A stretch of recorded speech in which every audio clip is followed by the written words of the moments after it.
I'm always muted, man. I'm always muted. Hello, everybody. How are y'all doing out there? How are y'all doing? Happy Father's Day. Happy Father's Day 2021. And how are you doing, Larry? How are you, my sir? How are you doing? I'm pretty good, man. Pretty good. Happy Father's Day to all the fathers out there. And yeah, you know, and happy birthday to all those surrogate fathers, stepfathers, father figures, all of them, you know, everybody. Right on. And guys, a little bit different thing today. You see, it doesn't say movie news roundup or any topics. That's just because the news cycle was extremely slow this week. Really nothing was popping. And so, you know, I just said, hey, I still got to show my face. I still want to say happy Father's Day to all the wonderful fathers out there. And just also, I did not do this for Mother's Day. The only reason is because I just didn't think of it at that time. So I apologize. You didn't think about the mothers? Woo! Yeah, I'm not. You can't say that. I'm not trying to throw any. I'm not trying to throw any shade. You know, at the mothers or whatever. But you know, we love you guys too. But today is Father's Day, so happy Father's Day to all the fathers out there. You know, yeah, you know, you guys, we really appreciate everything you do. So thank you.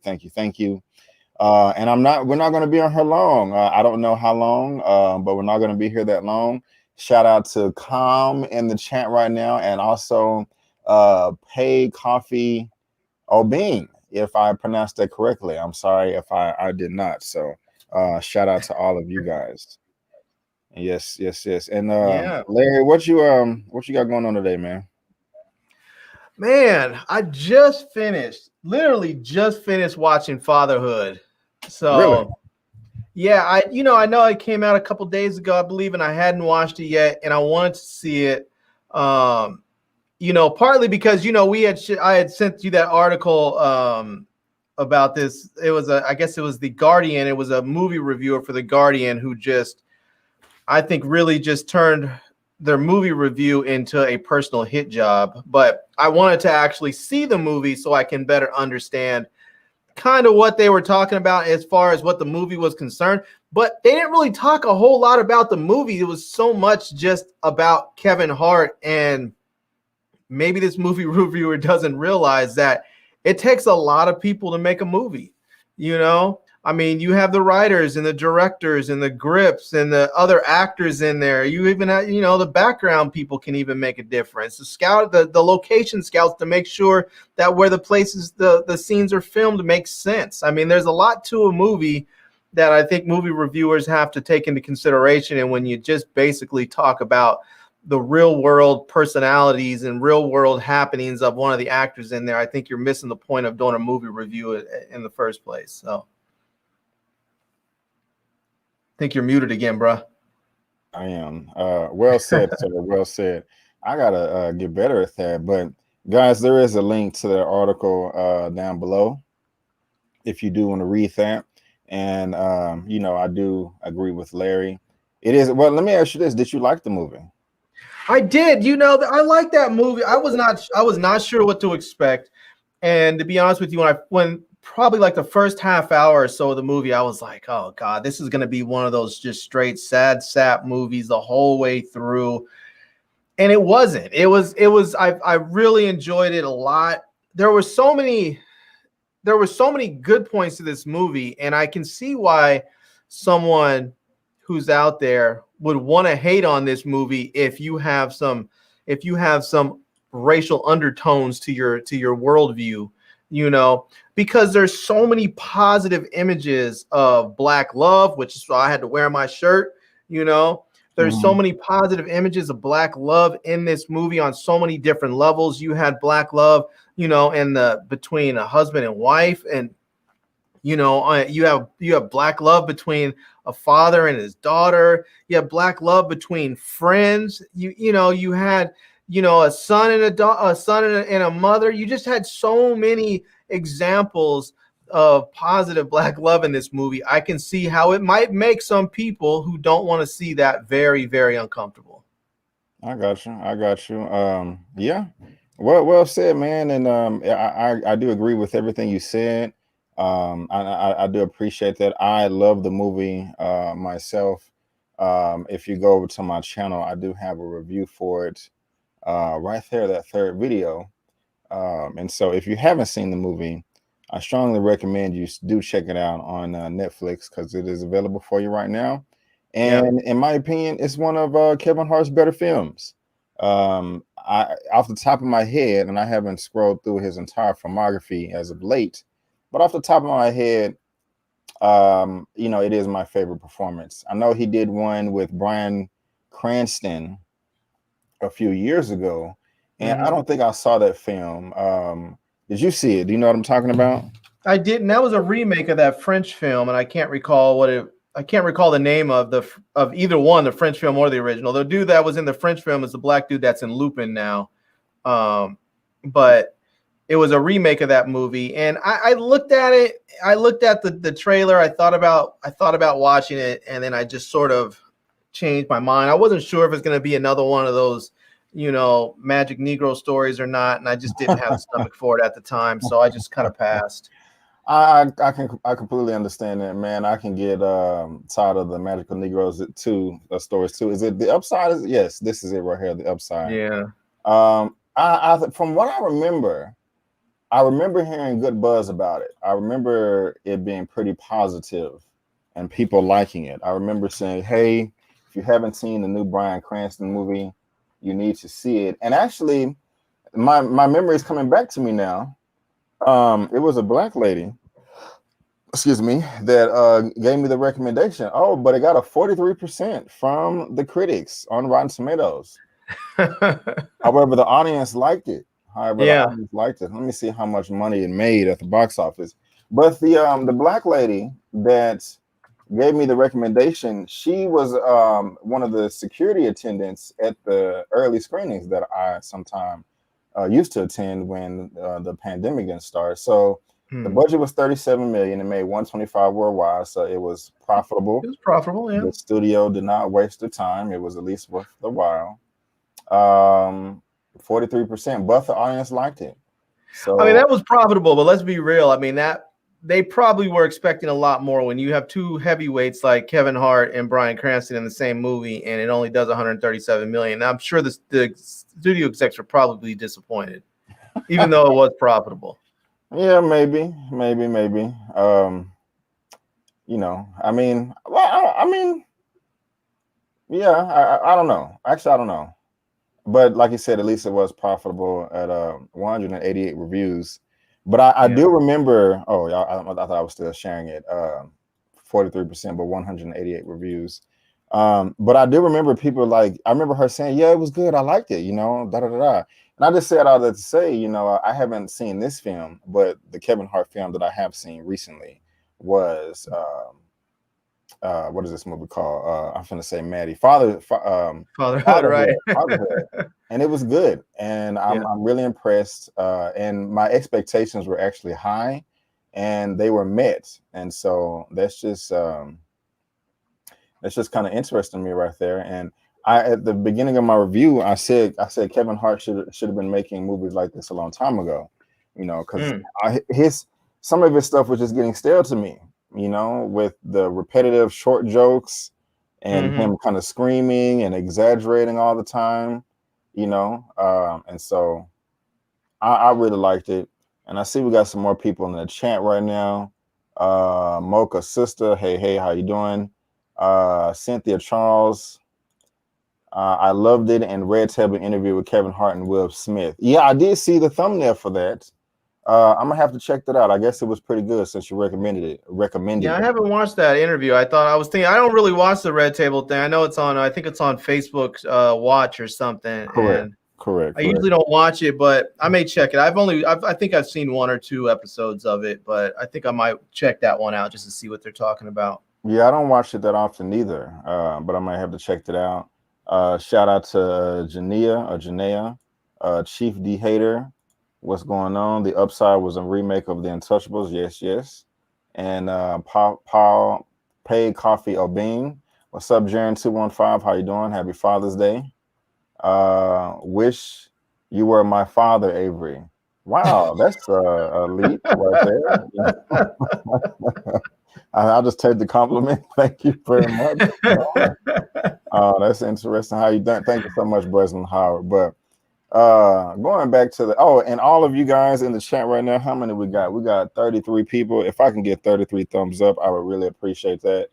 And this brother's gonna he's busy, man. You see all the pre-announced, announced pre-production. He's got 2 in pre-production, 1 in post-production. Yeah, okay. Yeah. A couple other ones that are, I was thinking about what you said about, and I think I might have said this before about him, but I know that you were saying that you want to see him do more movies like this, and maybe he should have done some movies like this sooner. And I'm okay with him doing more movies like this. My only concern is that sometimes comedians, they do a serious movie and then it does well, and then they never seem to go back.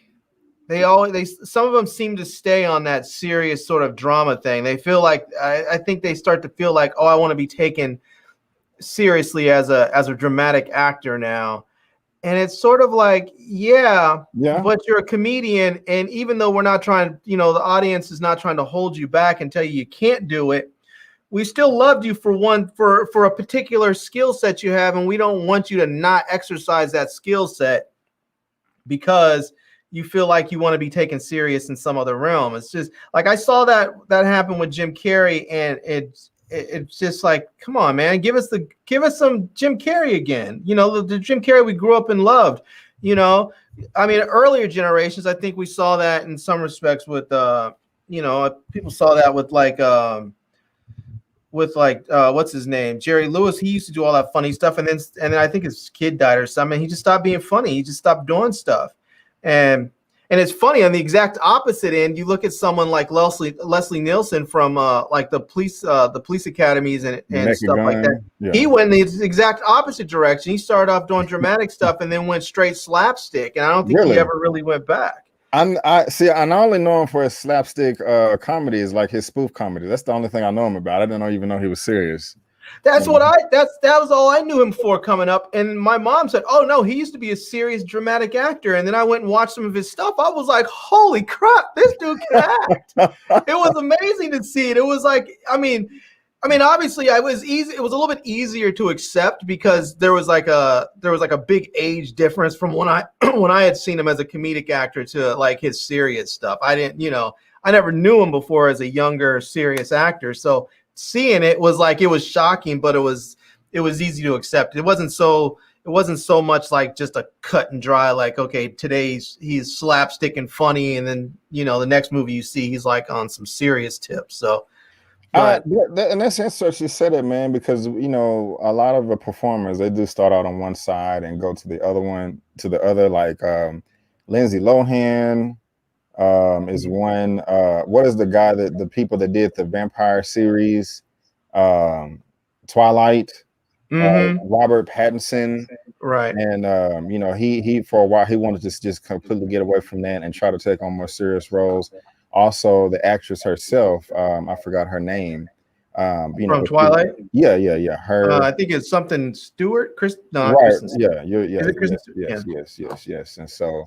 I mean, I can go down the list. It's just, I don't know why that is. I guess our opinion has too much influence on the decision making, because it does seem like it's always, a response to fan reactions. Well, I think that some of these casting directors, I think they have been known to typecast certain people. And whether they're typecast as a good guy or a bad guy or a comedic actor or a dramatic actor or something, people do seem to get typecast. And I've noticed that sometimes that you will find actors that will take a very small scale project, and that's away from what they normally do, so that they can break out of that role. Because I mean, if you happen to be well, I mean, Kevin Hart's big enough, he can do whatever he wants. But like the guy from Twilight, if you're that kid, they may not want to put you in something super serious and grown up when you've only really kind of done like this sort of tween, adolescent vampire stuff. So, I mean, in some of those cases, I think you just have to, maybe take a small project, work for scale, and make it huge. I mean, you're a big name. Whatever small project you get attached to is going to be bigger than what it is, And then if you can really do well in there, I mean, it shows people, look, this guy has real acting chops. He's not just a pretty boy that should be on the next CW show. Right on. Shout out to Strictly Starlight, who was in the building. Happy Father's Day, even everyone, gentlemen. Hello. And shout out to her especially. Because she brought this to my attention right here. We got this article from the Daily Mail, and it seems like Harrison Ford is getting on some people's nerve with his filming over in East London. I don't know. Have you heard about this, sir? I haven't. Okay. Yeah, she brought this to my attention. It says Harrison Ford's Indiana Jones filming in East London. And Strictly Starlight, she is from London, one of our UK sisters. So shout out to all our brothers and sisters over there. But Harrison I feel like Ford, I should sing London Girl right now. Right on. Harrison Ford's Indiana Jones filming in East London is slammed by residents for taking over their entire street with 6 feet fences and cordoned off parking. Says residents in Hackney, East London, have reportedly been left furious after Indiana Jones 5 filming took over their entire street. And this article is frozen right now. It won't let me scroll up or down. Let me try to close some of this stuff. But that won't be a problem for that much longer, hopefully, when I get this new CPU. Man, I can't even. Let me. Yeah, it happens sometimes. Yeah, I'm gonna close some programs out. Go ahead. What's interesting is that I understand why people would be really just sort of annoyed and inconvenienced, especially if you are in an area that's not used to a lot of high-end film productions. You know, I mean, I know you're in Texas, and there's a lot of films that are shot in Texas. I grew up in LA and was used to seeing it all the time. You know, I live in DC now, which has a lot of productions. And so you kind of get used to sometimes when stuff is closed off or, you know, whatever. But part of the thing is now is that because there's so much social media, everyone has a camera. Everyone has a cell phone on them at all times. And it's no longer like these little janky, fuzzy shots. I mean, people are rolling around with high-end 4K cameras in their phones and 8K cameras in their phones. And if you're trying to keep your production under wraps, like it may be known that you're filming a movie, but if you don't want, you know, key plot points, you know, revealed early, you kind of have to do that, you know? Yeah. Right on. So, Oh, I have been blessed. Let me grab this real quick. Hey, Eman, some movie reviews, $25. Thank you, sir. Happy Father's Day to all the dads. big Give up, this video Eman. a thumbs up and continue to support these brothers. Now play my clip. Yes, sir. Yes, sir. Here you go. Right here.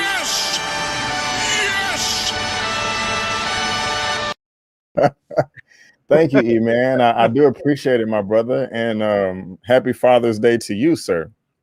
Thank you. And I just want to tell Eman that Killmonger is the current father of Wakanda. yes. I'm gonna have to actually get that thing right there for Larry, that clip or some variation of it. And also Zia Latrice, thank you so much for the super chat. I do appreciate it. What a money reside, what a money reside, what a money reside, what a money reside. $4.99 super sticker. Thank you so much, ma'am. I really do appreciate it. Yeah. And let me see if this works now just real quick, because I was able to close out a number of programs. Oh man, it still wants to act. Oh yeah, see, unresponsive. Yeah, so okay. Well, that's interwebs get to acting up sometimes. Yes. Okay. Here we go. Oh, what's going on? Residents in Harrison Ford was 78. Reportedly been left furious after Indiana Jones 5 filming took over their entire street. Producers paid one neighbor a reported, I think this is £50,000, to let cameras into their home, according to The Sun.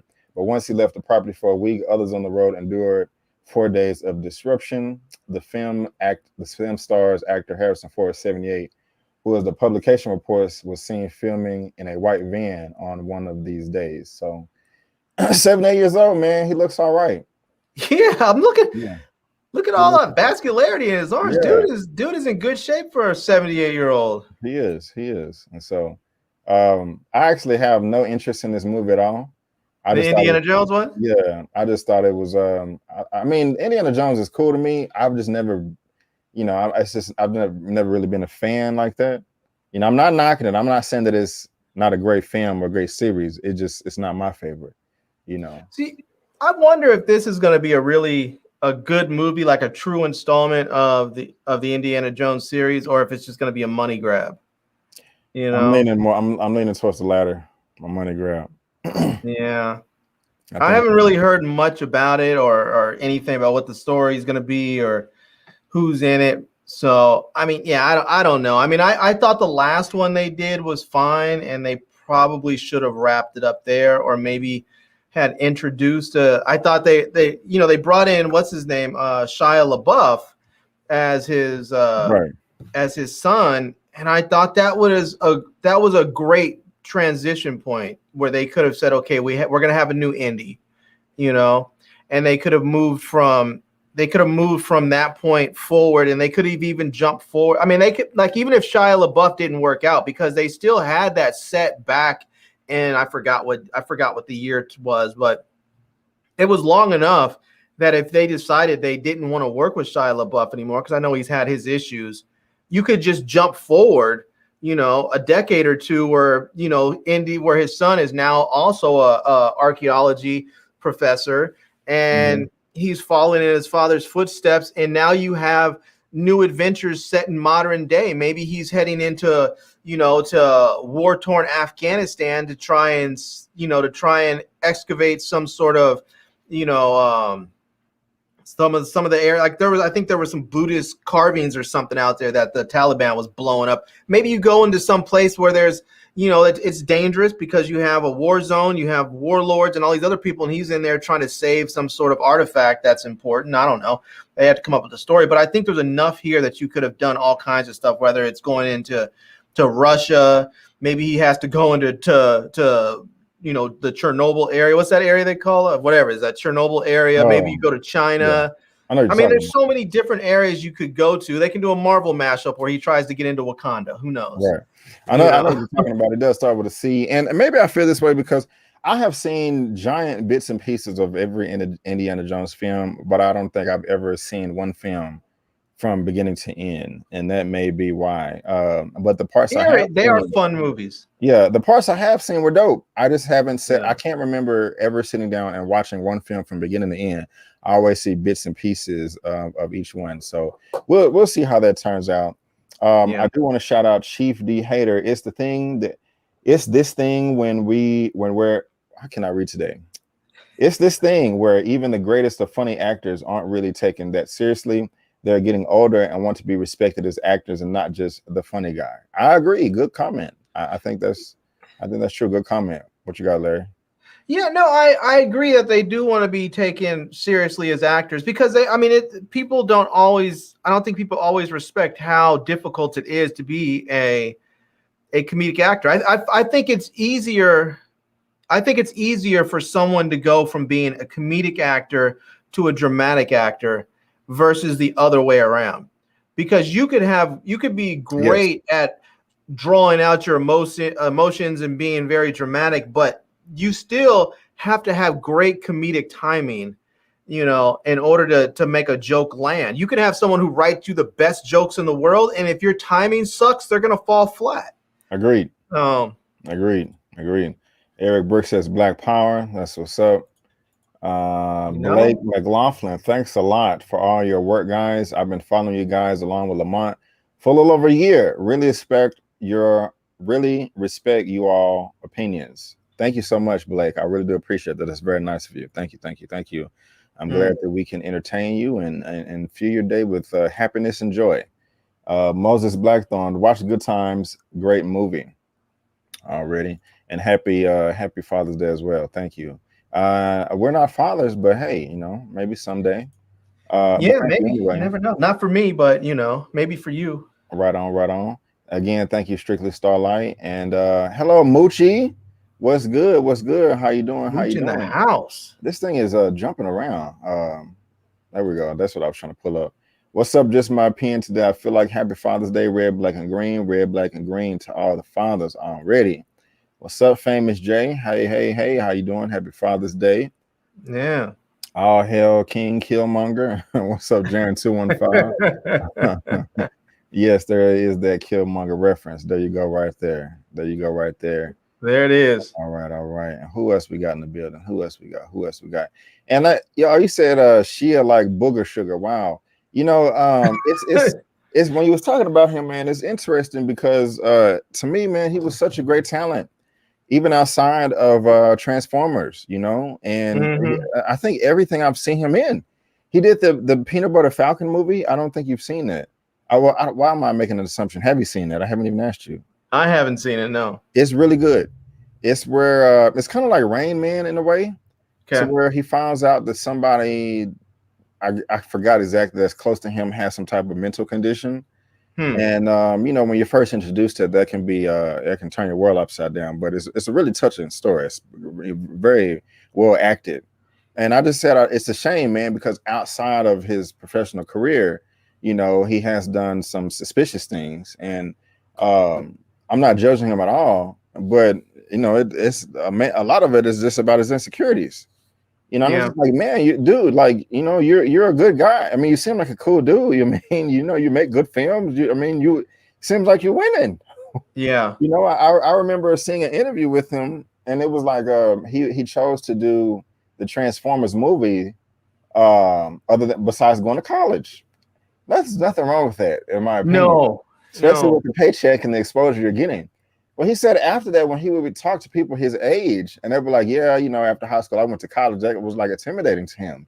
And he felt like they had like authority over him. I'm just like, I don't know, man. I mean, not judging the guy, but it's just really interesting. You know what I'm saying? Just like, wow, but we got some super chats. Carbro, $5. Watch Fatherhood, partly produced by High Ground. Nice to see our relationships positive. Thumbs up. Yeah. I do agree. Big ups on that.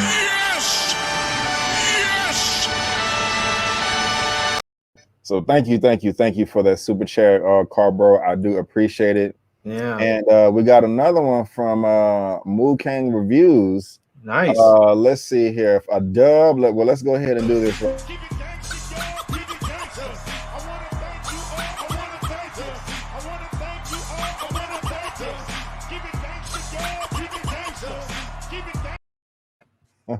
I wish I can play that and I can still see Larry dancing because I love it. Moo Gang Reviews, $20. Thank you so much. Just support. Thank you for broadcasting, and happy Father's Day to all who have provided strong, influential Black energy to their children, nephews, nieces, and child in need of positive Black male support. Already, we agree 100%. So thank you so much, Moo Gang Reviews, for that $20 super chat. But like I was saying, man, the dude's a talented dude, man. I'm pretty sure he getting a nice paycheck. He getting nice exposure. You go to college to get a job. You didn't have to do that. You got a job. And so it's just interesting, man. No judgment. It's just interesting, Yeah, it's difficult when you're it's difficult when you're a young person and you come into all of this fame and fortune and you're not really ready for it. I don't know how anybody can be ready for it. Good point. It takes that's fair. I think that there are probably some people that handle it better than others. And I think when we look at some of these families where you have you have generations of actors, when you look at people maybe like Kiefer Sutherland or Emilio Estevez or some of these other families, people who have, John David Washington. You look at some of these folks where they grew up around wealth and fame, and they have a better idea of how to handle it because they've seen people in their life, in their realm, deal with that in their entire life. So when they know, like, okay, if I go into this job, I'm not going to be able to just go shopping in the mall randomly on a Thursday afternoon because it may cause a big to-do. Or I can't go out there and pick my nose while I'm waiting in line at the Starbucks because it might end up on the front cover of some blog or a magazine, And so I think, I think when you're young and you don't have that sort of foundation, you just get into it because you're cute and the casting directors are like, yeah, we like his look and he's talented. Let's go ahead and put him in this movie. And that rolls into another movie and then another movie. And the next thing you know, you're a household name and you're like, how did I get here? I got you. I feel for some of those people. It's a shame because so many of those people, I think because of the demands of the scheduling for one, and because I think some of them get so isolated that they do turn to various substances, whether it's cocaine or alcohol or heroin or whatever. They do find themselves, addicted. And sometimes, I hear people that clown folks sometimes say, oh, so-and-so went broke. He was buying houses and he was buying cars. And sometimes I think to myself, if you're going to get addicted to something, it might be better off to be addicted to buying shit. Excuse my French, it may be better to be addicted to that than, because buying stuff is not going to kill you. You may go broke, but I would rather be broke than dead. Yeah. I do agree. I would rather be broke than dead too. I want 100%. So, but hopefully, man, hopefully his career and everybody else's career continues to flourish, and it doesn't fall to such negative distractions. Yeah. So, Janine says Chris Evans would be a good Indiana Jones, should play Harrison's son. I think that's what you said, or something close to that. Zia Latrice, Anthony Mackie tries to be funny in this cringy. Man, don't nobody like Anthony Mackie, you know? I like him. Happy Father's Day, fellas. Even if you aren't a father, you're still important to this world for good black male role models. Right on. Chris Evans would be a good indie. I think Anthony is funny outside of those other films. And I got another super chat here. Let's see here. Chris Evans, I'm trying to think if he would be a good Indiana Jones. I don't know. Moo Kang Reviews, $10. He must have hit the lotto. What do I have for you? I got this right here.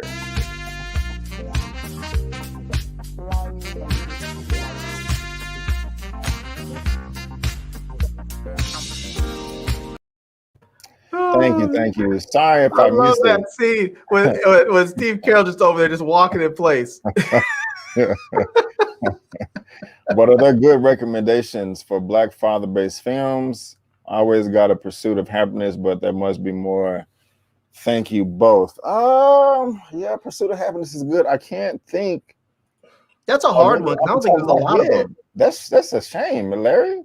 We should be spitting them off the tongue like that. There's just not a lot of them out there. That there's not enough of them. Like if someone asks you what's a great action movie or something, you can spit them out because there's a lot of it. I mean, a great father film. That's just, you can make me dig into my archives, man, and see if I can find something on the list that pops out. Yeah. What else? Yeah. All right. You know what I'm gonna be watching today or tomorrow is this film right here, High on the Hog: How African American Cuisine Transformed America, on Netflix. Have you heard of that one? I have. It's on my list, but I haven't watched it yet. Okay. Yeah, I'm gonna be watching it today or tomorrow. Yeah. And I'm looking forward to it. But I can't think of anything else, man. I just really can't, you know. I see one journey. I cannot talk and read today, but I see one journey in the chat. How you doing? Happy Father's Day, Natural Born Man Day. What is going on? I see you change your profile picture too. Moochie making faces. What's good? What up, Mark Guy? How you doing? Oh goodness, people are a mess. I did watch the first episode of Run the World earlier today. Oh, did you? What'd you think about it? It was interesting, man. I think I paid attention to the first half much more than the second half, but I got a good gist of it, and I see exactly what y'all was talking about the old girl that's engaged. Mm-hmm. And she's stepping out, you know, and I'm just like, wow. And I think they're on episode 6 right now. 5 or 6, so I think I'm gonna have to go ahead and catch up. But you know, it's short episodes, so you can. Yeah. She was that's interesting, man. I mean, I don't think at that time we met her husband or her fiance, but that's just crazy. And that is reality in some cases, to where she was just out. And the girl was bragging, just like, "Oh, do you know what it is? He's missed the good pipe, and he's had sex with all of us." Oh, I want to do it too. I'm just like, damn, you know. But it gets that real in the streets, unfortunately, you know. Yeah. You know, all the infidelity. It doesn't come on tonight, or it doesn't, Moochie. She's saying it does not. Yeah, it's on tonight. Actually, I think if you have I guess, what is it, Stars or Epics? I think that it's already out. I think it comes out at like midnight or 3 a.m. or something like that on the night before. Yeah. So yeah, I'm gonna give it a try, man. I'm gonna keep it going on that. Like I said, I'm gonna be watching this High on the Hog. I need to check that out. Yeah, I'm also gonna watch the first episode of Warrior. When we end the stream as well. I'm looking for. That's great. I'm gonna watch it again so I can have my memory refreshed on it. So yes, and let me see. I got something else. You know what I watched? Last night? What's that? Very silly, but it was a lot of fun to watch. It was Freaky. With Vince Vaughn and I can't remember the other girl's name. But she was it was where they kind of did like a Freaky Friday switch. Vince Vaughn as a serial killer. Oh yeah. And he stabbed her with this Mayan dagger, and then they ended up swapping bodies and yeah, it was funny because I'm not into horror films at all, but I was like, it looked like it was a comedy, and there was some horror element to it with people getting chopped up and stabbed up and stuff. But it was fun. It was just one of those movies where it's like it's so ridiculous and ridiculous that it's just a fun movie to sort of just get your mind off stuff. Just good old escapism. I got you. So, Do you know what I watched yesterday as well? what's that? You recommended it. It's this right here. Oh, what do you think about it? I loved it. Batman Soul of the Dragon. That was pretty cool. It was great. Like, yeah, I mean, man, it was nice. I'm glad that Bruce. Well, I don't want to spoil it for you, but there was the scene Bruce Wayne versus Bronze Tiger. I like that. I like how it ended up. I don't want to say who won or who lost, but I was. We always know who wins when it comes to Batman and Bruce Wayne, man. I wasn't expecting that. And you had what's his name? Michael Jai White as the voice. Yeah. So that was pretty cool right there. That was pretty cool. Infinite Science, $5. Okay, I'm not gonna play the thing I know you don't like. I'll play this right here.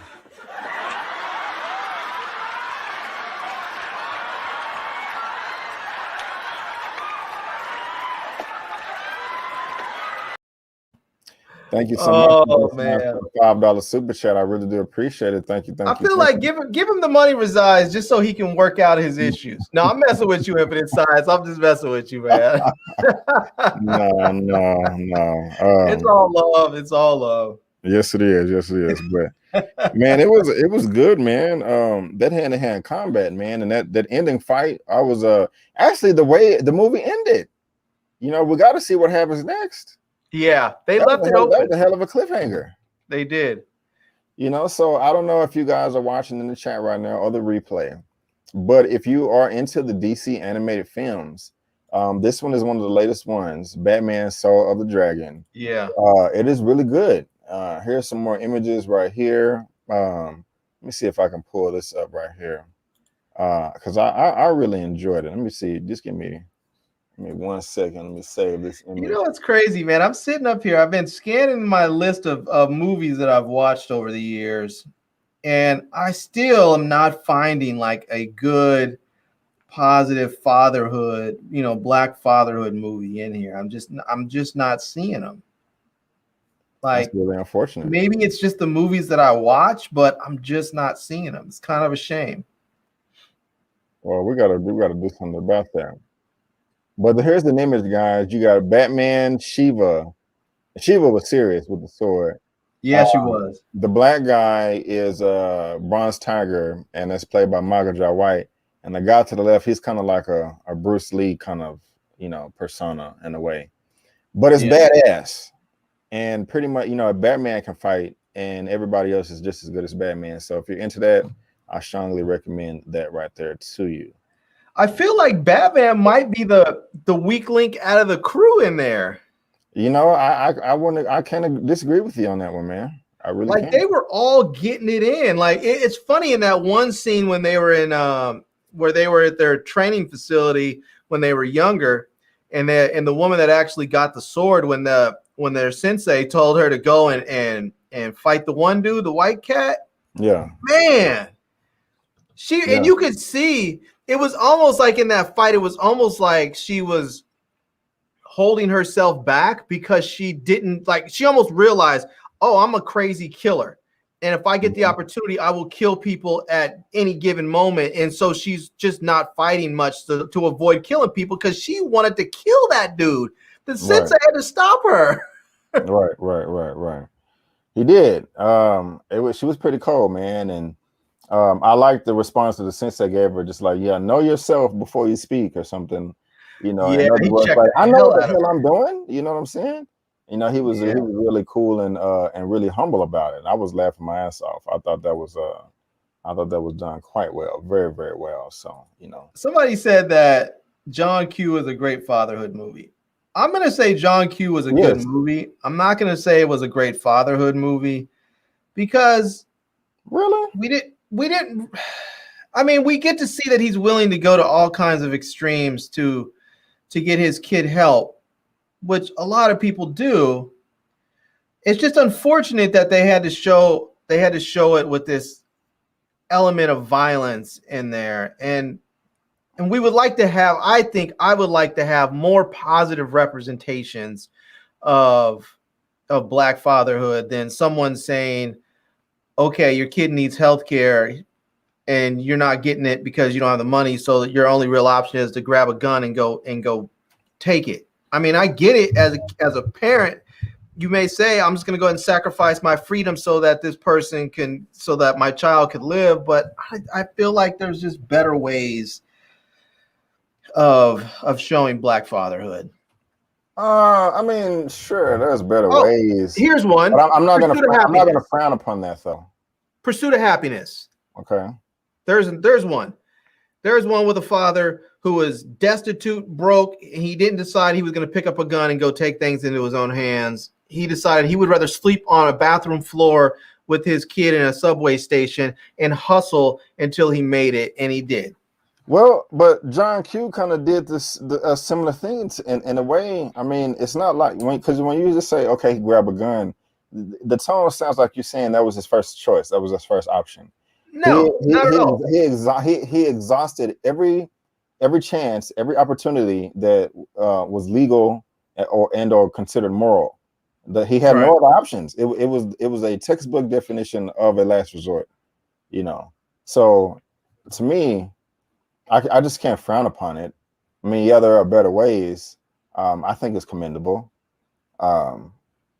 You know, I mean, it may not line up directly with a fatherhood type, you know, movie, you know, but it's still a great one, I think. No, I agree that he may not have had any other options at that time, but that's one of those things. I think as we get older and as we grow and we become more mature, we realize that there are certain things you have to do to prepare your life for the future. So if you know that, okay, I have a kid and my kid might need medical treatment at some point, and you're working at a job that doesn't offer medical care, doesn't offer medical insurance, and you have to put yourself in a position to get that type of job. And that may mean that you have to do some sacrifices. It may mean that you have to go to school again at night, or you may have to wake up earlier and go to school in the daytime so that you can get a different type of job. You know, that you may have to do something else. That's all I'm saying. And I feel like sometimes we show people that are in the constant struggle and living in that, you know, on the edge all the time. And then when they get shoved over the edge, they feel like they have no choice and except to resort to illegalities. And I get it, where you do what you have to do to survive. But if you try and take care of some of that stuff in the beginning, you don't have to worry about stepping into illegality. Right now, if my car blows up, I don't have to think, oh my God, what am I gonna do? I need a car. I'm gonna lose my job. I don't think I feel like I need to go rob a bank so that I can get my car fixed or buy a new car. I've thought enough of this through where I say, okay, I have enough money set aside that if my car blows up, I can buy another car. It may not be a good car, it may be a bucket that just gets me back and forth to work, but I've driven buckets in my life more than I've driven a nice car. I've had buckets most of my life, and then I've had nice cars because sometimes that's what you have, you know? So I shouldn't say most of my life, but I've had enough buckets in my life that I'm not afraid to go back to one. So. Well, life isn't fair. No, it's not. It's not. But I think if you prepare, then life becomes more fair in some respects because you're more prepared. I think that's just like, I mean, they talk about, you know, when we talk, and, you know, I know you and I have talked about it, about Black wealth and how little of it Black folks have. How, like, I think the average Black household only has something like, I don't know, what is there, something ridiculous, $1,800 or something stupid like that.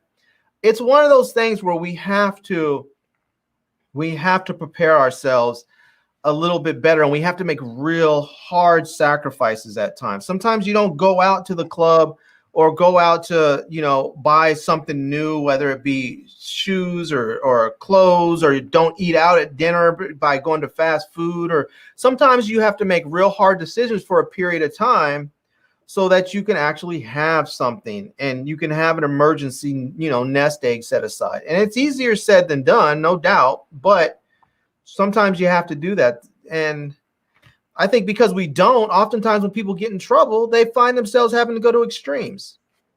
I hear you. Let me grab this super chat real quick.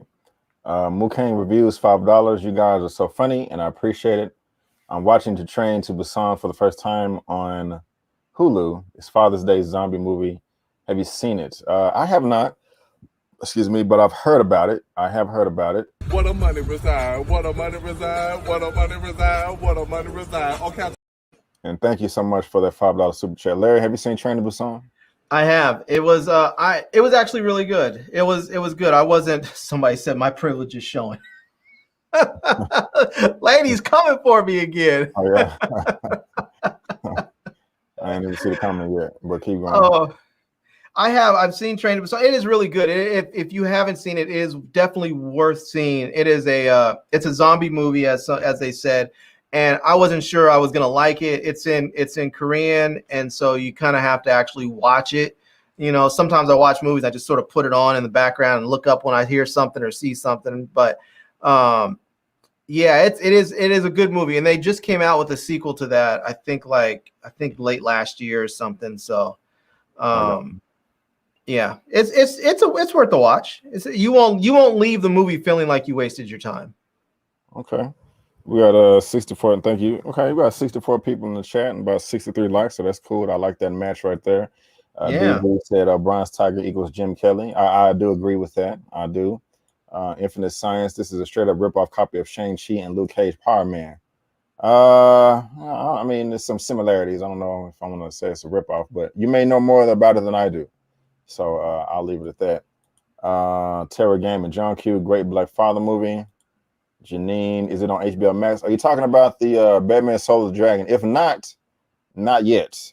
But there are other great DC animated films. If we're talking about the same thing, the great debate. Hold on. Let me address this person in the comments section right quick, if you don't mind. I think maybe he misunderstood what I was saying. So you have Infinite Science saying, I disagree with Larry here because I'm not going to starve and beg and depend on people's mercy to feed my star seed at that point. I'm going to turn into an animal and a predator and prey on whatever. And see, that's I think that mindset right there. One second. And he did just give us another super chat. So thank you so much, Infinite Science, for that $5. But go ahead, Larry. Yeah. I think that's part of the problem is that as Black folks, we often have this attitude that we need, if all hell breaks, so we just need to go in beast mode. And I think that so much of that is projected out to us and on us that sometimes we go into beast mode before we go into any other mode. And oftentimes I wonder when someone said, well, I couldn't feed my kid, I had to go into beast mode. Okay. Did you go into beast mode when you were in school? When you graduated and from high school, or maybe you didn't, I don't know, whatever. When you went to college and then you stopped going, did you go into beast mode then? When you were worried about how am I going to feed my kid, did you go into beast mode and say, I need to get up at 4:30 every morning, hop on my computer and take this online computer programming course? Did you go into beast mode at that point so that you can feed your kid? Or did you only go into beast mode when your comfortable life, the easy life didn't work out, and then you decided you needed to do something extreme to feed your kid? Beast mode is a lot of stuff.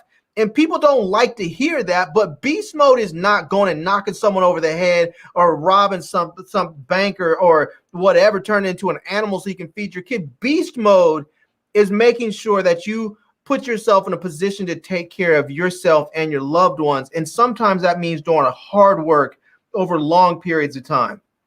Me and B both have graduated from college, and anybody who has been to college knows how hard it can be because there's no one out there telling you to get up, go to class, do your work, write your papers, do the study groups. No one's telling you that. It's you go and you find the motivation to do it and you succeed, or you don't find the motivation to do it and you fail. So if you're talking about beast mode, that's when you go into beast mode. That's when you do it. That's when you say, I'm going to go ahead and beast mode out and graduate and get a good job. I got you, man. There's some more movies that people are listening. Coach Carter. That's that was a good one with Samuel Jackson. I do not agree. Terror Gaming. Good movie, but I wouldn't say that falls into the category. What about Daddy's Little Girl? The Tyler Perry film with Idris Elba. I don't know what you think, Larry. I can't. You know what? That I feel like I've seen it, but it did not. I can't remember anything about it, so it must not have made an impression on me. So I'm gonna have to say no on that one. South Central OG Bobby Johnson. Okay. Here's the one with Lawrence Fishburne, John Singleton's first joint. Hold on. Oh, John Singleton's first joint. Yeah. Was it wasn't that Boys in the Hood? Boys in the Hood? Boys in the Hood, yeah. I mean, he was a really good father figure in that one. Was that what was his name? Lawrence Fishburne?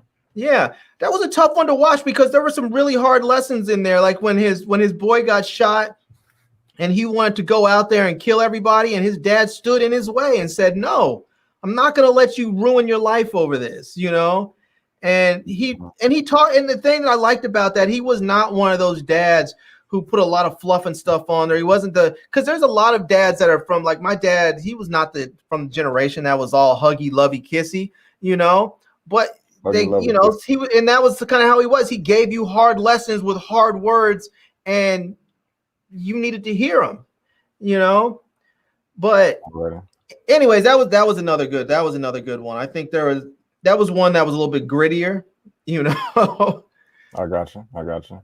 So I'm really behind on these comments. Before we head out of here, guys, I just want everybody to comment real quick. What will you be watching this week? We know we got F9 coming up this Friday. Anybody planning on watching that? What TV shows you're watching? What movies you're watching at the theater or at home?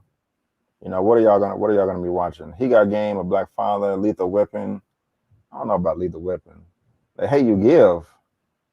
How is that a father figure movie? Which one? I've seen it once. Maybe it does. I've seen it once. The Hate You Give. I can't recall that. It was a good movie, but I've only seen it one time. Her Love, I have not seen. I feel like I saw that, but I can't think of how it's a fatherhood movie. Yeah. The Corner. I'm still scrolling through my stuff and not seeing a lot. Yeah, Concrete Cowboy. That's on Netflix. It's Carbo gonna be watching Concrete Cowboy and High on the Hog. So I match you on High on the Hog. I do need to see Concrete Cowboy still. Larry, what you gonna be watching? Yeah, I have a few movies. I'm gonna let me see. Let me bring them back up here. I have my list going. If you guys have, if you, I don't know if you use any apps, B, but if you don't, if you guys haven't, there's an app called, I think it's called. I'm using it right now. Let me just see what it's called. It's called TVST. It's TVST, and it's a movie and TV show tracking app, so that you can keep track of the shows and movies that you've already watched, and you can create watch lists so that you can remember if you see a cool movie or someone mentions something, you can throw it in the app right quick, and then it pulls up all the info about it. There's even, once you go into the movie, you can even check like with IMDb or just watch or whatever it is, and find out where you can actually stream it. So it's a very cool app. So anyways, I have a couple of movies on my list here that I plan on watching this weekend. I think I'm going to go ahead and watch. I might watch Cruella. I haven't seen that one yet. There was a movie called Mope that I think I'm going to try and watch. Mope, M-O-P-E. Okay, what is that about? It says the thing says the tragic true story of two best friends, Steve Driver and Tom Dung. Two low-end porn actors who sought fame but gained infamy, and but they show a black dude on the cover photo on the movie poster, and it looked like it might be interesting. I think I saw a trailer or something for it somewhere. It looked like it might be. I think it's an indie film, so I don't know. I'm not telling you to go watch it or not watch it, but I'm gonna see what it's like. So. And from the science, you rich, man. You didn't send like $1,000 today, but thank you, man. I really appreciate it. Thank you.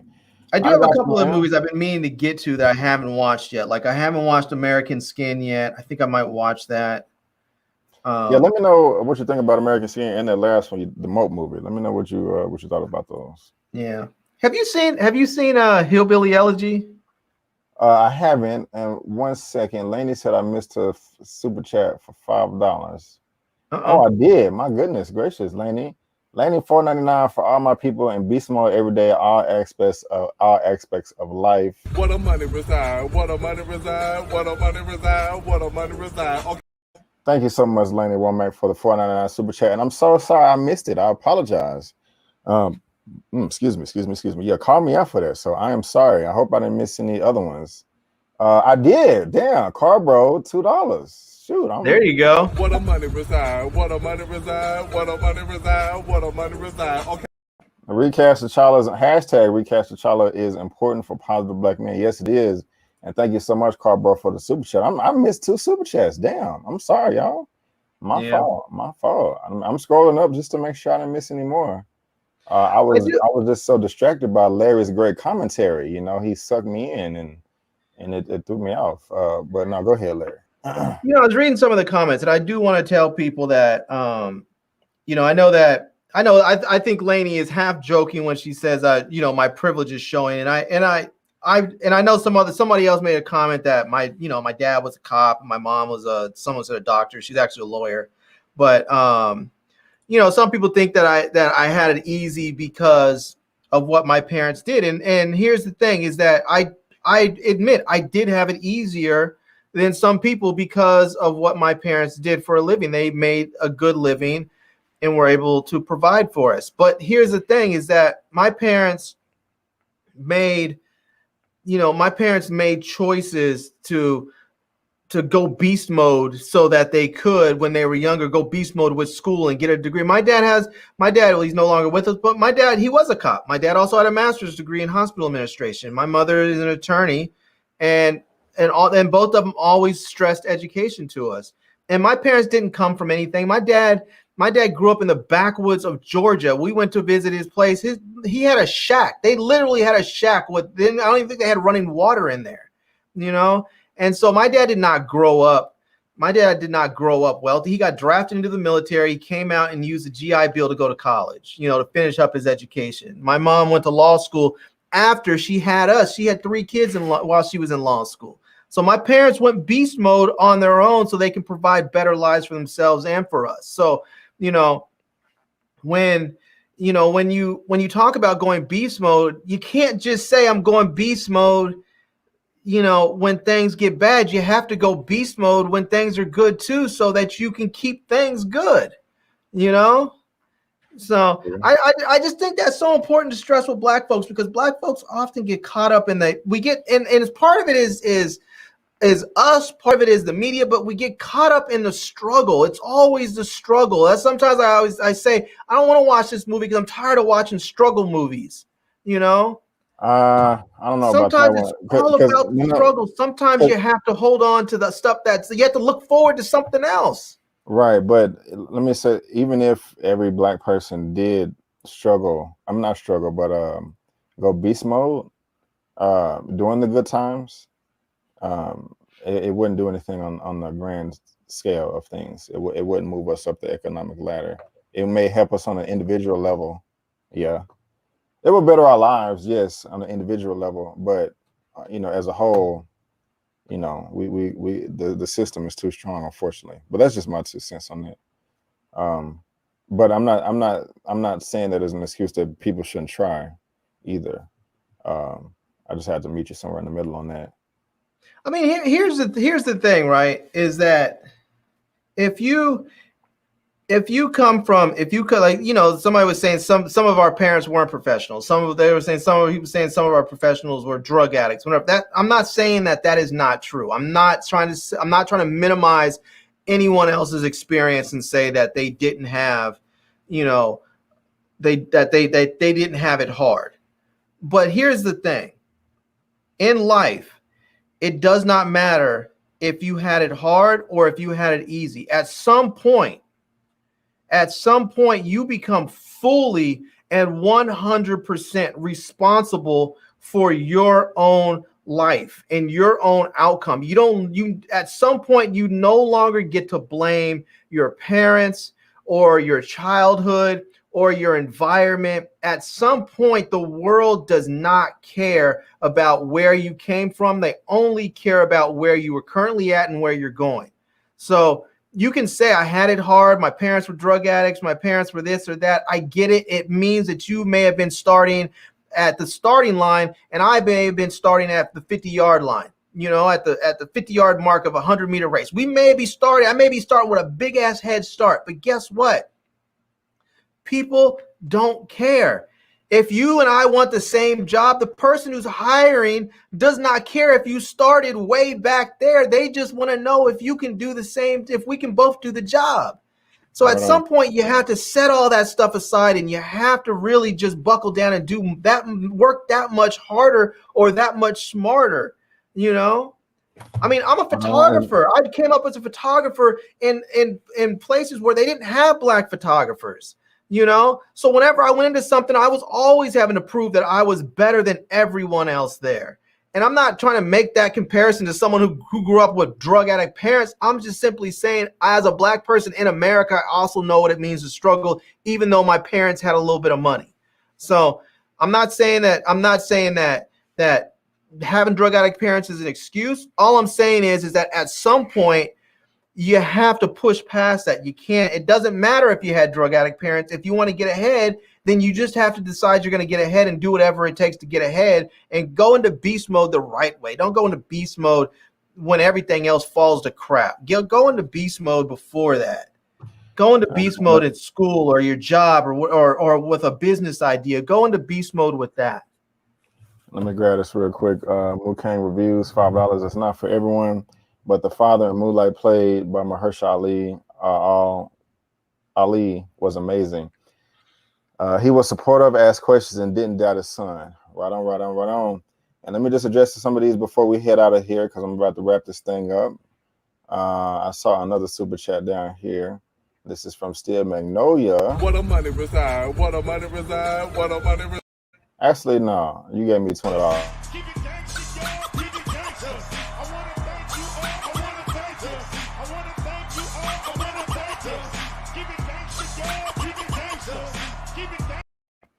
Thank you so much, Steve Magnolia, for the $19.99 super.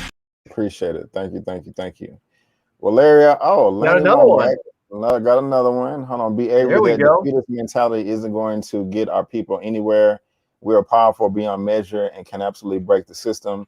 If you doubt your power and that of your people, they've won.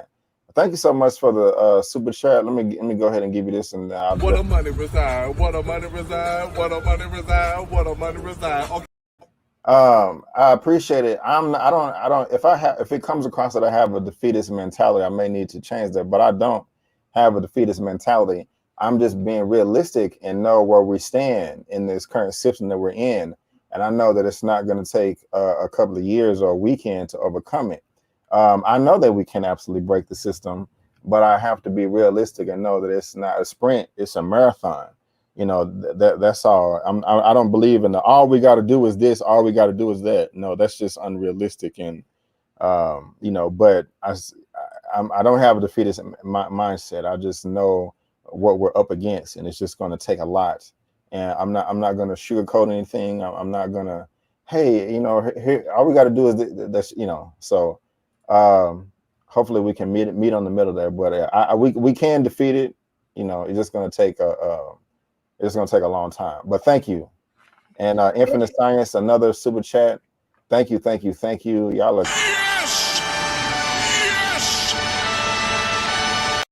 But thank you guys so much for the super chats. Larry, you got your final words before we head out of here, man?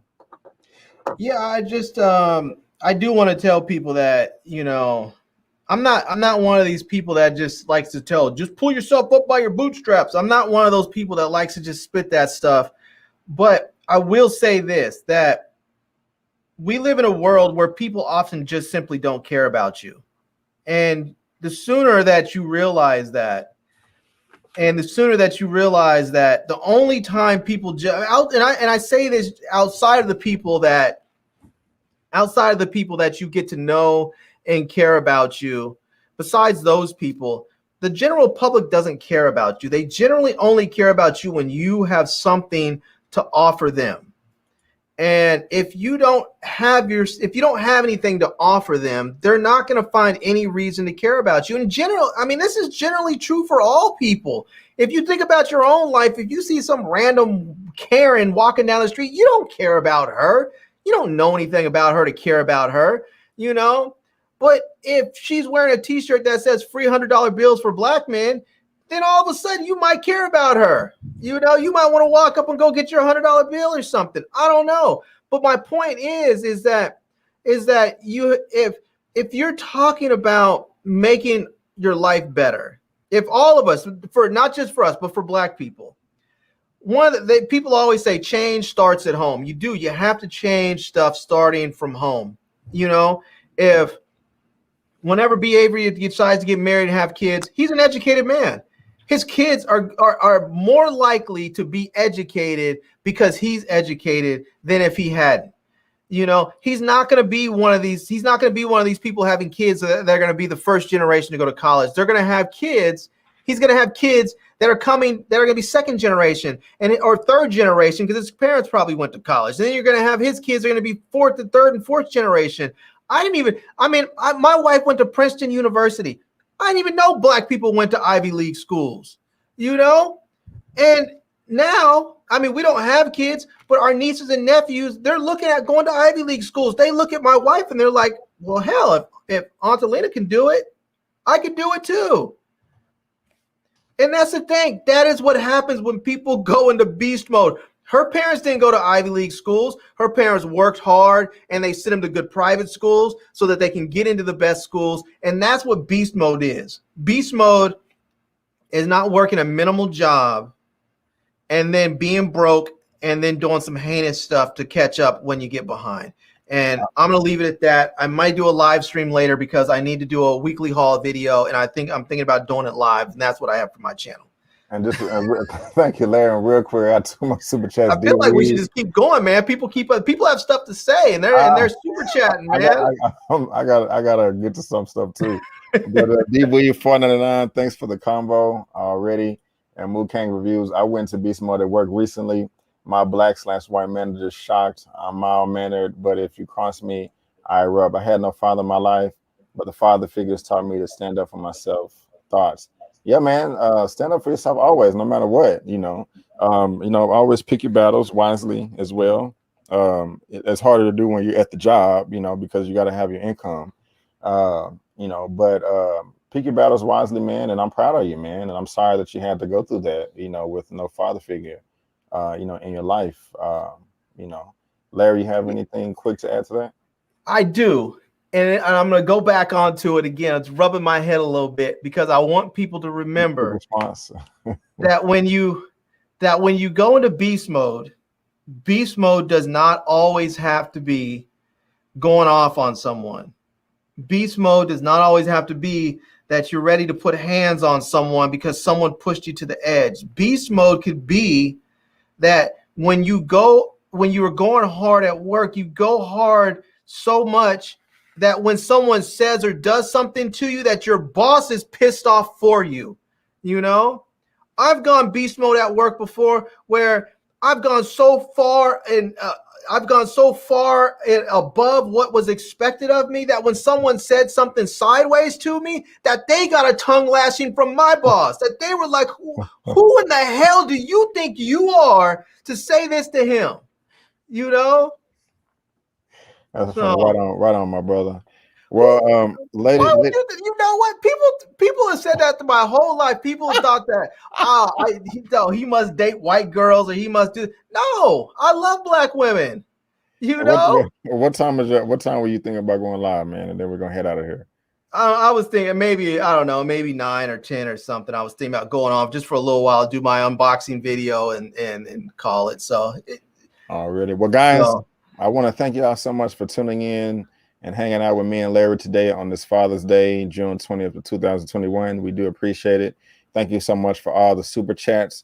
Thank you so much for the great conversation in the chat and also for all the thumbs up. We really do appreciate it. If you would like to follow me and Larry on social media, you can. Our handles are on the screen. Also, there's a link to all of his information down in the description box of this video. And like always, you can head over to my channel tab, and you got the whole family right there. The next time you may see Larry is around 9 p.m. tonight, as he stated. Next time you see me live will be this Wednesday, 6 p.m. or 6:15 p.m. CST for my recap episode of Loki.